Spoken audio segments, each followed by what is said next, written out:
मोदी सरकार अपने तीसरे कार्यकाल में एक और ऐतिहासिक कदम की तरफ बढ़ती दिख रही है। एक देश एक चुनाव योजना पर केंद्रीय गृह मंत्री अमित शाह और पूर्व राष्ट्रपति रामनाथ कोविंद ने राष्ट्रपति द्रौपदी मुर्मू से मुलाकात की है, जिसके बाद से राजनीतिक गलियारों में हलचल तेज होती दिख रही है। एक देश एक चुनाव को लेकर एक बार फिर संसद में जबरदस्त बहस देखने को मिल सकती है। नमस्कार, इंडिया टीवी में आपका स्वागत है। मैं हूं आपके साथ Deepak Prajapat. One nation one election के लिए एक कमेटी बनाई गई थी, जिसके चेयरमैन पूर्व राष्ट्रपति रामनाथ कोविंद थे। कोविंद ने अपनी रिपोर्ट मोदी कैबिनेट को सौंप दी थी, जिसको सर्वसम्मति से मंजूर भी कर लिया गया है। कैबिनेट की मंजूरी के बाद इस कमेटी के अध्यक्ष रामनाथ कोविंद और अमित शाह ने राष्ट्रपति मुर्मू से मिलकर उन्हें रिपोर्ट सौंप दी थी।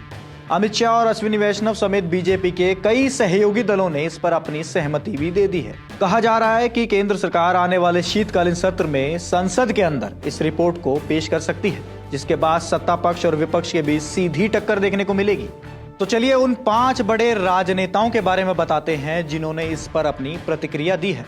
केंद्रीय मंत्री अश्विनी वैष्णव ने कहा कि वन नेशन वन इलेक्शन में जो हाई लेवल कमेटी बनाई गई थी, उसकी सिफारिशों को आज केंद्रीय कैबिनेट ने स्वीकार कर लिया है। साल 1951 से लेकर 1967 तक चुनाव एक साथ ही होते थे। उसके बाद में साल 1999 में लॉ कमीशन ने अपनी रिपोर्ट में ये सिफारिश की थी कि देश में चुनाव एक साथ होने चाहिए, जिससे देश में विकास कार्य चलते रहे।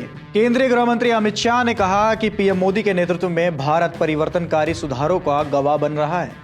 आज इस दिशा में एक राष्ट्र एक चुनाव पर उच्च स्तरीय समिति की सिफारिशों को स्वीकार करने के साथ भारत ऐतिहासिक चुनाव सुधारों की दिशा में एक बड़ा कदम उठाने जा रहा है।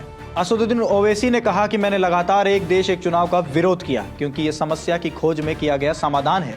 ये संविधान के मूलभूत ढांचे में मौजूद संघवाद को बर्बाद करता है, लोकतंत्र के साथ समझौता है। बार बार समय समय पर चुनाव होने से लोकतांत्रिक जवाबदेही में सुधार होता रहता है। बीएसपी सुप्रीमो मायावती ने कहा कि केंद्रीय कैबिनेट की मंजूरी वाले इस प्रस्ताव पर हमारी पार्टी का स्टैंड सकारात्मक है, लेकिन इसका उद्देश्य देश व जनहित में होना चाहिए। उत्तराखंड के पूर्व सीएम हरीश रावत कहते हैं कि ये केवल प्रपंच है। उन्हें जम्मू कश्मीर, हरियाणा और जहां उपचुनाव हो रहे हैं, वहां बीजेपी को अपनी हार दिखाई दे रही है। उससे ध्यान हटाने के लिए इस तरीके का प्रपंच रचा गया है। एक देश एक चुनाव पर बीजेपी और कांग्रेस में सीधी टक्कर है, लेकिन संसद में जब यह प्रस्ताव पारित होगा तो बीएसपी, वाईएसआर कांग्रेस और कुछ छोटे दल इस प्रस्ताव पर अपनी सहमति दे सकते हैं। अब मैं आपको बताता हूं कि इस रिपोर्ट को तैयार करने में कितना समय लगा। रामनाथ कोविंद की अध्यक्षता में इस रिपोर्ट को तैयार करने में कुल 191 दिन लग गए। रिपोर्ट में कहा गया कि 47 राजनीतिक दलों ने अपने विचार इस समिति के साथ साझा किए हैं।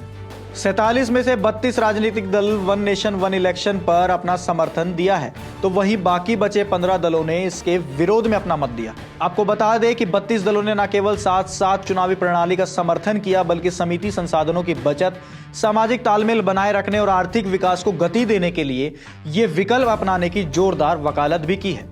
कमेंट सेक्शन में कमेंट करके बताइए कि आपको हमारा ये वीडियो कैसा लगा, और इस तरह की तमाम जानकारी के लिए आप देखते रहिए इंडिया टीवी।